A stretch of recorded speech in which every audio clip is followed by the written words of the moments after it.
Hey guys, what's up and welcome back to my channel. So today I'm going to be doing a Q&A, and this is a Q&A that I've been collectively collecting questions for over the last month, and this is specifically towards spinal cord injury or my injury personally.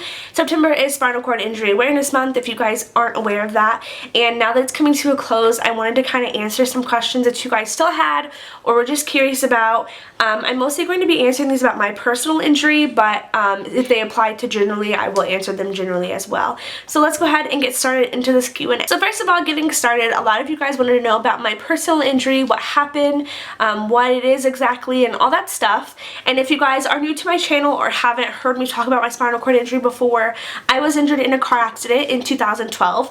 I will leave some links below to my blog. Actually, I will just leave the blog post to like the category spinal cord injuries, so that if you guys are curious, you can read more about it. But I was injured when I was 19 in a car accident. I was by myself, and I was the only one involved in the car accident, so it was my fault completely. It was nobody else's, and I broke my back at T12. I'm paralyzed from about my waist down, and I have gained a lot of feeling back, but I don't really have a lot of movement back. So somebody asked about chronic pain and if I deal with chronic pain, and I would say personally me, yes, I do have pain every day, but my pain is very manageable by just taking like Tylenol. I don't do any sort of pain medication. That was one of my goals that I had before I actually left the hospital, was that I didn't want to use pain pills because I've seen people struggle with addictions because of that, and it was something that I didn't even want to mess with. So whenever I could, like the doctors would let me stop taking pain medicine, I slowly started to wean myself off of it, and I was in the hospital for 3 months, and I think the last month I didn't use any sort of pain medication besides like Tylenol. And that was something that I'm really proud of to this day, that I don't take pain medicine, because a lot of people who have spinal cord injuries or any sort of nerve damage, their pain is so bad that it's not manageable without pain medicine, and sometimes even taking pain pills, they can't get it to stop. A lot of the pain that I feel is throughout my legs, and what it feels like, the best way that I can describe it is, you know how when it gets really cold outside, like we used to have wood floors where my dad lived, and when I would get into the hot bathtub, my feet would burn really bad because they were so cold from being on the wood floor, and then getting into the hot water, it would burn. That's what it feels like all the time, basically. If I'm in pain or there's something wrong, it gets worse, or like sometimes if people touch me or like I'm massaging my legs, it gets worse, but generally it's pretty much just like I'm getting burnt constantly. Someone asked how long did it take me to adjust to the chair, and I don't remember specifically like time where I felt adjusted to it. I don't know if there was a time exactly that I came adjusted to the chair. I would say probably 6 months maybe. Even then, like, because once you come home from the hospital, you think that you have it all together when you're in the hospital. Then when you come home from the hospital, things change a great deal, and so you really learn what you can and can't do and how to maneuver when you're home alone and in your environment, and you don't have a constant nursing staff to help you. So I would say probably about 6 months until I was completely comfortable, and even to this day I still struggle a lot with insecurities and anxiety. And like today at school, the path was really small, and I ran into something. I mean, I'm just a clumsy person in general, so I'm usually running into things, but I mean, there's still things that I'm adjusting to now, and I'm 3 years out from my injury, so I think it just depends on the person, but I would say about 6 months for me. Somebody asked how long recovery is, and again, I think this depends on the person and how severe their injury is. For me personally, I was in the hospital for 3 months. I spent about 9 days in intensive care unit because I had a lot of things going on, and because my accident was very traumatic. I had back surgery, and they just wanted to make sure that everything was okay. So I spent about 9 days in ICU, and then I was transferred to another hospital where I focused completely on rehab. I had rehab almost every single day, and they were just working on getting me to sit up at the edge of the bed. They were getting me to do things like that. And even in the ICU, maybe not in the ICU, but in the hospital that I was at the ICU in, I remember sitting up at the edge of the bed and stuff like that, and that was really hard for me. I know you're probably thinking sitting at the edge of the bed isn't that hard, but I didn't have any sort of control control or understanding that half of my body no longer worked, and when you don't have control over your legs, your balance is like 100% messed up. And I'm very fortunate enough that I have trunk control. I'm able to work on my trunk so that I can have a very strong stomach, that I can help like lift things up and balance and stuff like that, and that's really, really important. So for me, my injury didn't affect that, but there are some people who are like quadriplegics and they end up losing movement in their hands and their legs, and they have a lot more to like overcome than I did.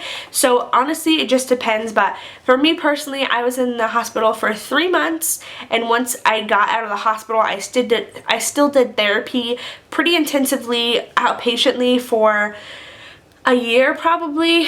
And now I'm at the point where I could still definitely benefit from therapy, but my insurance no longer sees me as needing it because I'm able to be independent in my chair. So I guess it also depends on your definition of recovered.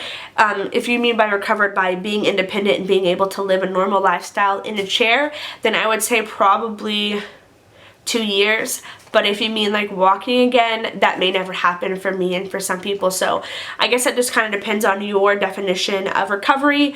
But if it's going off of me, I would say probably about 2 years to fully recover and get adjusted and all that stuff. Someone wanted to know if bad posture can lead to spinal cord injury. Or maybe they meant, do I have bad posture because of my spinal cord injury? I don't think that bad posture can lead to a spinal cord injury, because if you don't know what a spinal cord injury is, basically what happens is something causes your spinal cord to be severed, whether it's incomplete or completely severed in half. So like a lot of the times it's when like people break their back, their vertebrae goes through their spinal cord, which is what happened to me. But then some people who have like sicknesses that attack their spinal cord, and it just makes the section of whatever part is damaged of theirs not function right anymore, so that the messages can't get from their brain to wherever the injury stops at. I do think that my posture has gotten a lot worse because I'm sitting in a chair, because honestly sometimes it hurts to sit up straight. Like right now I'm thinking about it, so I'm trying to sit up straight, and the rods in my back make it hurt really bad. But I don't think that you can get a spinal cord injury from having bad posture. How often are people injured, someone asked, and the statistics show that roughly 11,000 people are injured each year, and honestly that's a pretty high number to me. I know that that may not seem like a lot of people to you, but that is a lot of people to me, and I would like to see that number be significantly lower. So the last few questions I'm going to be talking about are my personal injury, and one person wanted to know what am I held back from due to my injury, and one person wanted to know what have I learned. Honestly, I'm gonna be super honest with you guys, I'm really not held back from a lot of things. At first, my recovery was 100% my main priority, and at first I definitely was held back, but that was because I hadn't adjusted, I didn't know how to do things, and I hadn't really found ways to work around things in my chair. So now that I'm more like adjusted and I know what I can do and how to maneuver my chair, I really don't feel like I'm held back from very much. And I know that it's so cliche to say, like, you can do anything you set your mind to, and I don't necessarily always believe that, but in this case, I think a lot of people use disability as an excuse to not try new things, or to say like, I can't. And don't get me wrong, I definitely have before used my disability as an excuse, and I do say I can't way too often, but I don't think I'm really limited a lot because of my injury. I only limit myself based on what I think I can't do, but generally I can do a lot of things. I'm very independent, and I'm very, very thankful for that. So the last question is, what have I learned since I became injured? And there's a lot of things that I've learned, and I've talked about this a lot before, but I learned a lot about myself and how to find strength in myself to overcome things that I didn't think that I could do. I never thought in a million years that I would have the strength to overcome and be where I'm at now. I learned a lot about relationships because I saw people that I thought I was close to walk out of my life, and then I saw people who genuinely care about me come closer and just surround me in love, and that is just something that I don't think I would have ever learned had something traumatic not happened to me. I think that I would have kept on to friendships, and I would have been hurt a lot more had those friendships ended in a different way.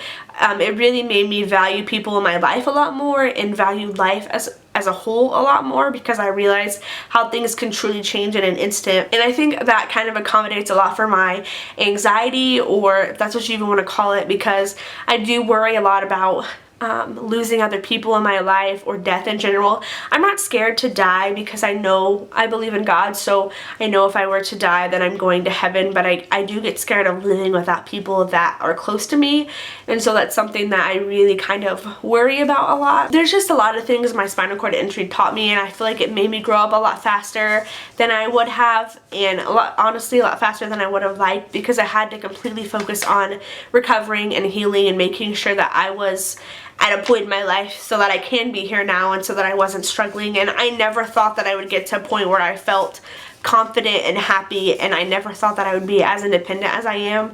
When I got injured, I thought that my life had completely ended, and I remember laying in bed thinking, I don't matter anymore, like I'm never going to amount to anything because this injury has completely messed up my life. But I obviously don't feel that way now. My spinal cord injury and having my accident completely saved me, and it really made me wake up a lot, and so I'm very thankful that I had something in my life to kind of wake me up and make me appreciate things a lot more, because I was a punk before, and I'm still kind of a brat, I'm not gonna lie. I'm not happy-go-lucky all the time, but I do think that I value things a lot more than I did before. So that was it for my question and answer for spinal cord injuries. I want to thank you guys so much for sending in questions and helping me spread awareness this last month. If you guys have any more questions, let me know down below, and I will talk to you guys soon. Thank you so much for watching, and have a great day. Bye, guys.